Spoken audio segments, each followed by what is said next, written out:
According to facts, there is no medical science that can rejuvenate the kidneys. What's your comment?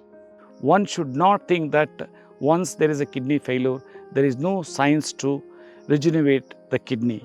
Even those who are having the creatine level 20, 23 also have come out from the problem.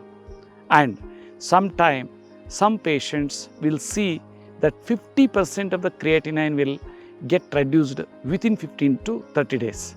So they can see that resultant effect every week by getting the blood tested.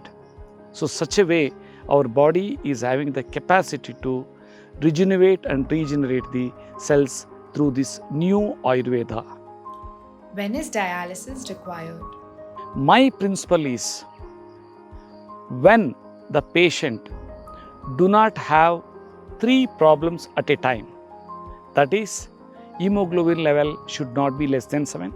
Urine should be blocked. Third one is if the person who is having breathing problem. If all these parameters are prevailing, then only that patient is required dialysis.